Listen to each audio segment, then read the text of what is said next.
waktunya untuk tugas saya, yaitu aksi nyata diseminasi budaya positif. Yang mana budaya positif ini kita sudah buka di PMM, bahkan malah rekomendasi kalau tidak salah waktu itu kita mengambil RHK atau kita mengambil masalah apa ya, kemudian masuk di budaya positif itu di PMM kita. Mungkin Bapak Ibu sudah tidak asing lagi apa sih budaya positif itu. Nah, sebelum kita melanjutkan, coba sebentar saja 30 detik kita senyum dan memandang temannya, atau malah tambah senyum lagi.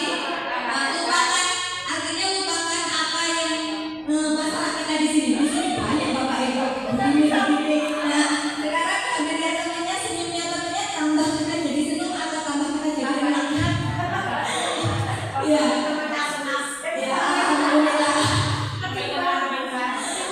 Alhamdulillah Bapak Ibu, kita sudah meluangkan waktu tersenyum sejenak. Bapak Ibu, di sini seorang guru yang baik itu harus memiliki kemampuan dalam mewujudkan budaya positif di sekolah. Budaya positif tersebut dapat dijalankan dengan menerapkan konsep-konsep inti dari budaya positif itu ada 6 komponen. Yang pertama, disiplin positif. Yang kedua, motivasi perilaku manusia. Yang ketiga, keyakinan sekolah atau kelas. Yang keempat, kebutuhan dasar manusia. Yang kelima, posisi kontrol restitusi. Dan yang keenam, segitiga restitusi. Sudah tidak asing ya Bapak Ibu tentang komponen-komponen budaya positif ini, karena beberapa bahkan hampir dari semua komponen itu telah kita jalankan. Ya, disiplin positif.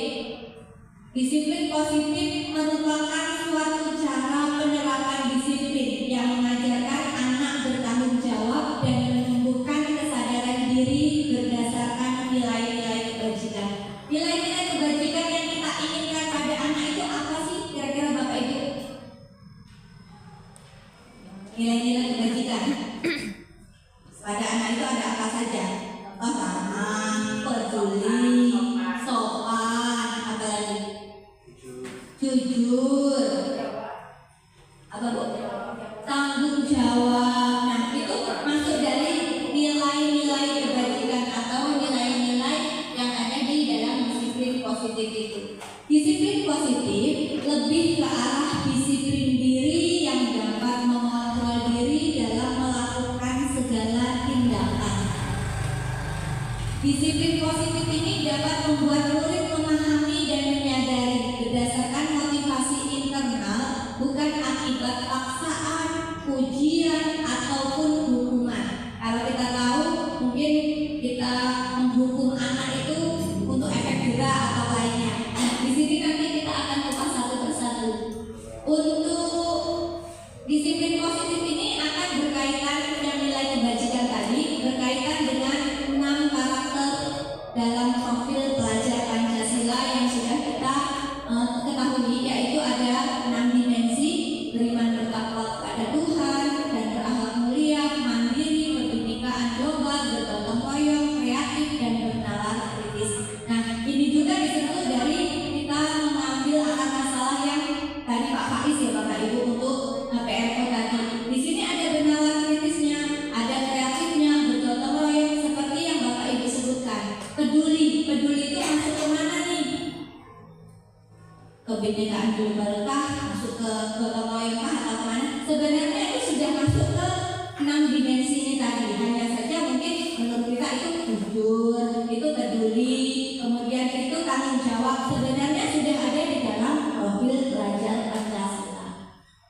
Ya, motivasi perilaku manusia. Yang selanjutnya ini, kalau kita tahu motivasi itu sendiri adalah sesuatu apa Bapak Ibu? Motif yang mendorong kita berbuat apa gitu kan ya. Nah, untuk motivasi perilaku manusia ini ada 3. Sebelum ke murid, sebenarnya kita sendiri motivasi kita untuk berangkat sekolah, motivasi kita guru untuk datang ke sekolah itu apa? Apakah kita untuk menghindari ketidaknyamanan, terus-terusan disindir kepala sekolah, akhirnya kita ibaratnya setiap hari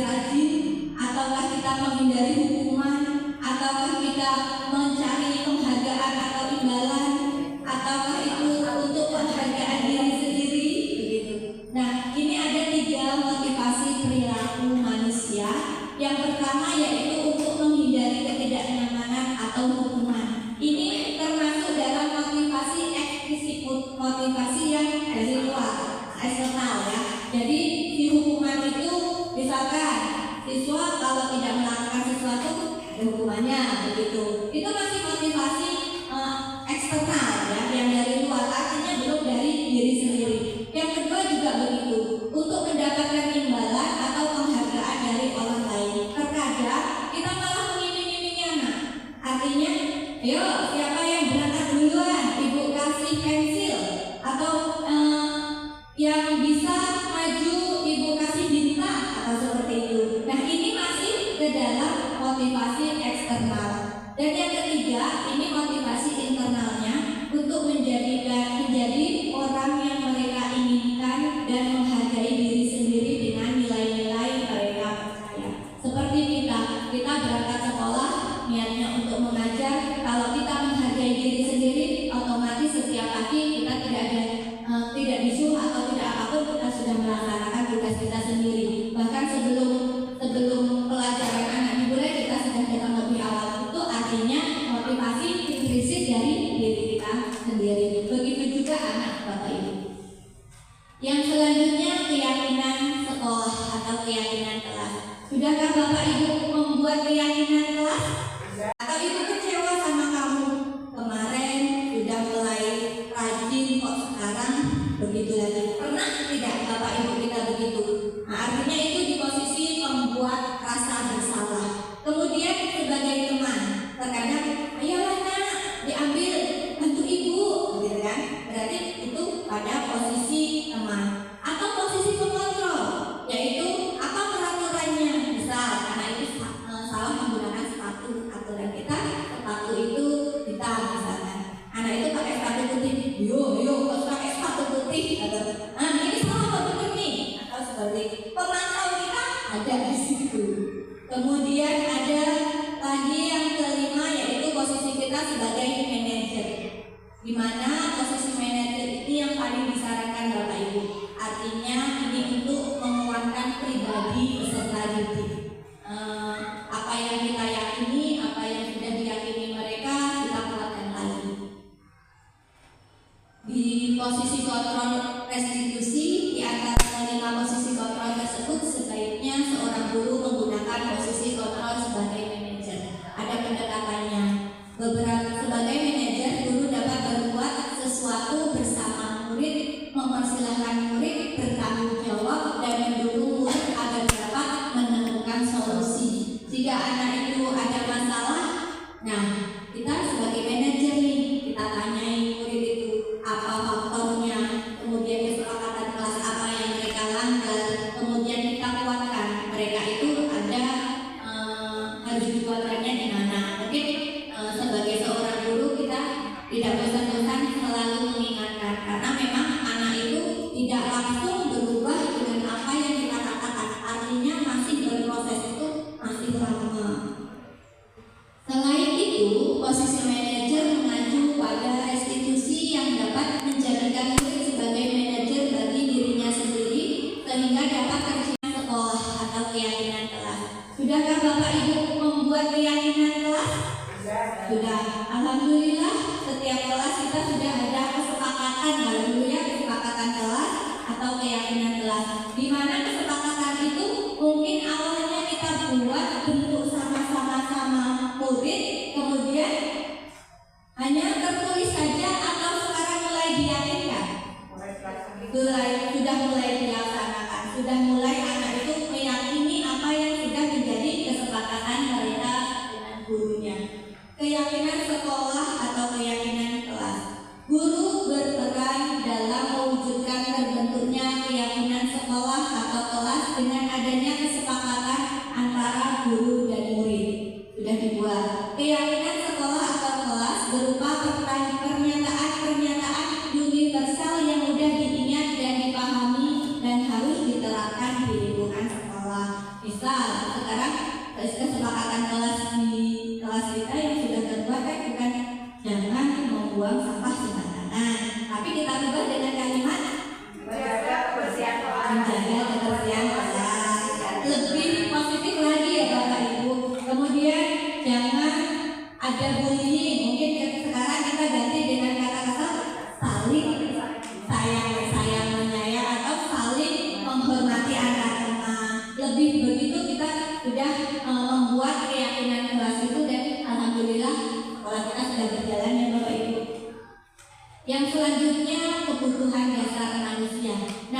dalam kebutuhan dasar manusia itu anak itu unik.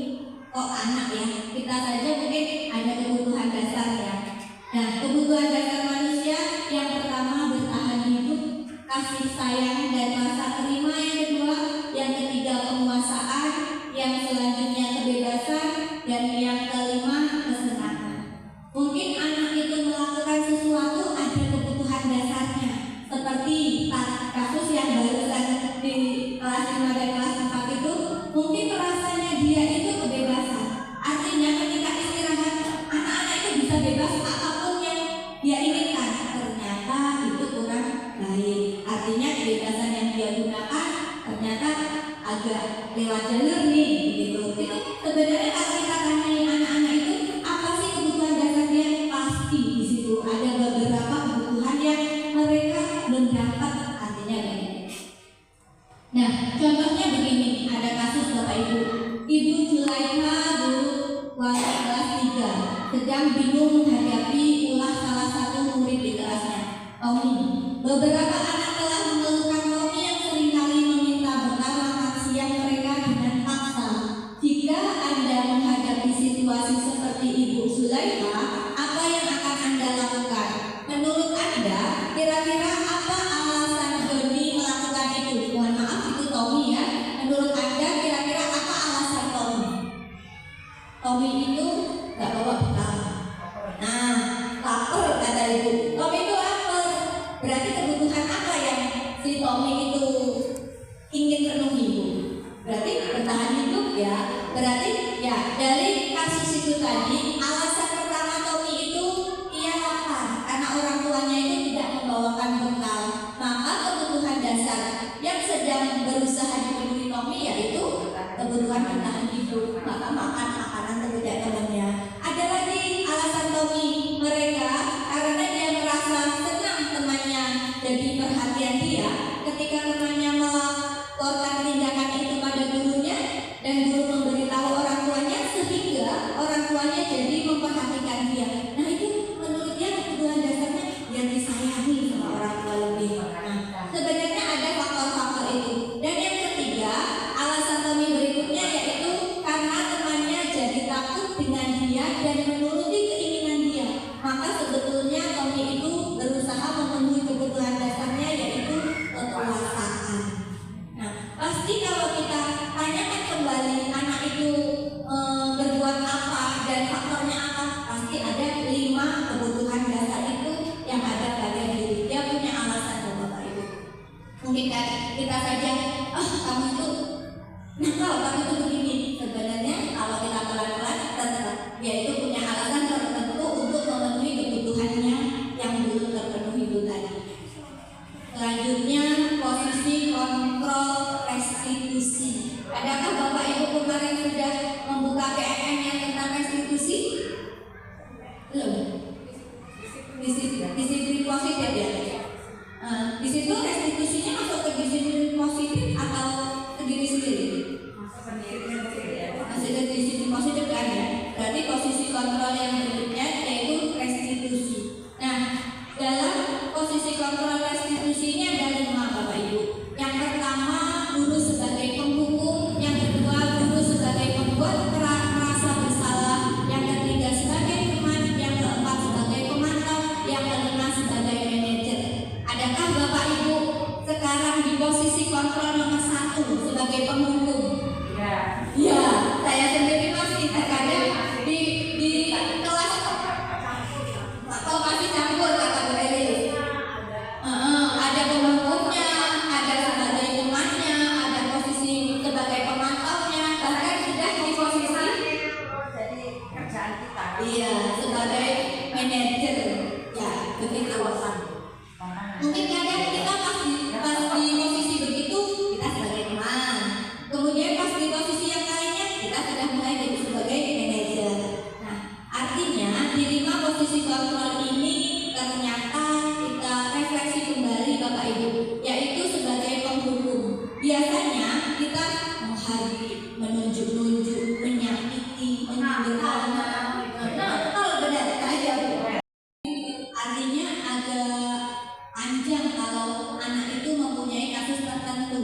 Kita yang pertama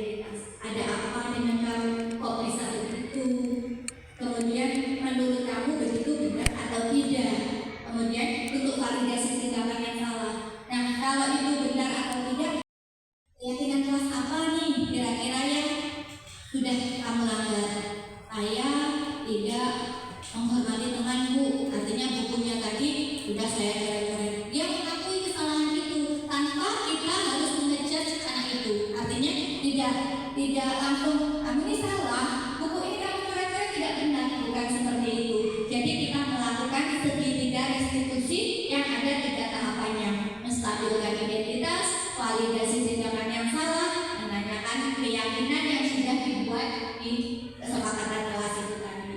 Begitu saja Bapak Ibu, kira-kira ada yang ingin